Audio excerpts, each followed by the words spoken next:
Hello बच्चों, आज आप अपनी डियर मैम श्रीमती सुधा बेलवाल के साथ पढ़ेंगे हिंदी की एनसीईआरटी की पुस्तक वसंत भाग 2 कक्षा 7 की पाठ 6 रक्त और हमारा शरीर, जिसे कि लिखा है यतीश अग्रवाल जी ने। और ये एक प्रसिद्ध निबंध है जिसमें लेखक ने रक्त और मनुष्य जीवन के स्वास्थ्य पर विस्तार से चर्चा की है।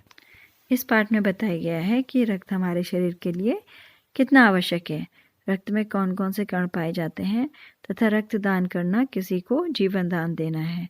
अनिल की छोटी बहन दिव्या बहुत कमज़ोर थी। वह हमेशा थकान महसूस करती, किसी काम में उसका मन नहीं लगता। संतुलित आहार न लेने के कारण इंसान के शरीर में खून की कमी हो जाती है। उससे पहले से कम लगने लगी थी, इसलिए वह उसे अस्पताल ले गया। वहाँ डॉक्टर ने बताया कि उसके खून की जांच की जाएगी। लगता है कि उसमें खून की कमी है। रक्त की जांच के लिए वह दूसरे कमरे में गए। वहाँ डॉक्टर दीदी जी उसकी जान पहचान की थी। उन्होंने दिव्या का रक्त जांच के लिए लिया और स्लाइड पर डालकर सूक्ष्मदर्शी से देखा। अगले दिन रिपोर्ट देते समय उन्होंने अनिल से कहा कि दिव्या को एनीमिया है। एनीमिया क्या है? ये खून की कमी से ये बीमारी हो जाती है। कई बार पेट में कीड़ों के कारण भी ये बीमारी होती है। पेट में कीड़े दूषित जल, खाद्य पदार्थों से हो जाते हैं। धरती की ऊपरी सतह पर भी एक प्रकार के कीड़े होते हैं जो नंगे पांव रहने से त्वचा के रास्ते शरीर में प्रवेश कर आंतों में चले जाते हैं।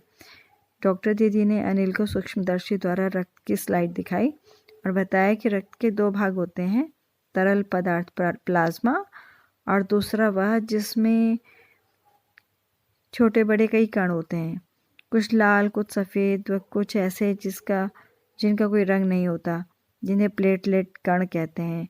ये कण प्लाज्मा में तैरते रहते हैं। 1 मिलीलीटर रक्त में लाल रक्त कणों की संख्या 40 से 55 लाख तक होती है। इनके कारण जो रक्त है वह लाल दिखाई देता है।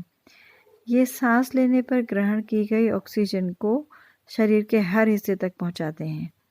4 महीने होते होते ये नष्ट हो जाते हैं और इनके स्थान पर नए रक्त कण बन जाते हैं।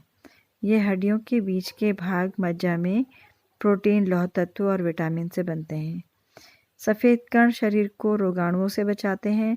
ये बीमारियों के कीटाणुओं का डटकर मुकाबला करते हैं और बहुत से रोगों से हमारी रक्षा करते हैं।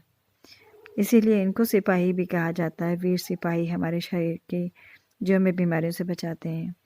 प्लेटलेट कण के चोट लगने पर रक्त जमाव क्रिया में मदद करते हैं।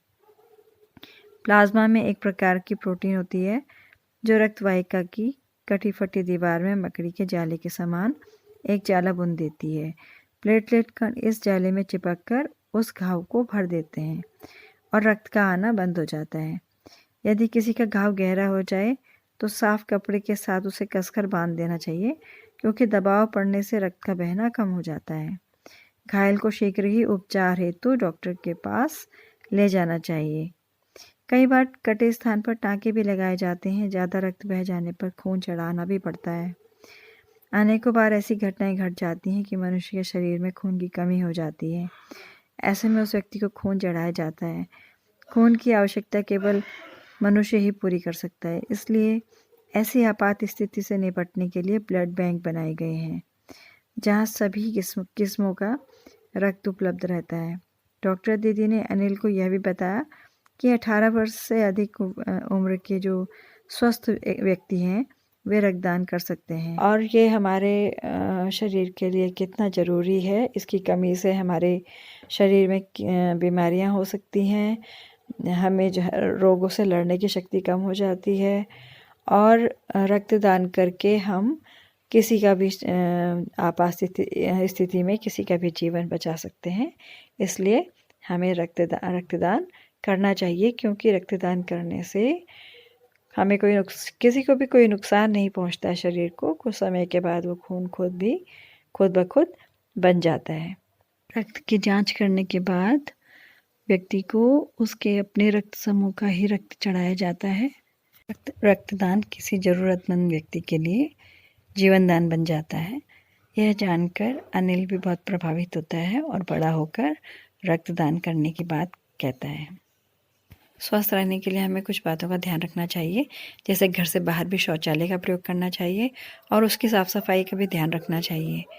बार बार किसी भी चीज़ को छूने के बाद रगड़ रगड़ कर साफ़ करके हाथ धोने चाहिए और हाथ धोने के साथ साथ अगर हो सके तो सैनिटाइज़र का प्रयोग भी करना चाहिए। यदि हाथ धोने में आसपास हाथ धोने की व्यवस्था नहीं है तो सैनिटाइज़र का प्रयोग करना चाहिए और घर में और स्कूल में साफ़ सफाई का ख्याल रखना चाहिए और संतुलित आहार का प्रयोग करना चाहिए, तो हम स्वस्थ रहेंगे।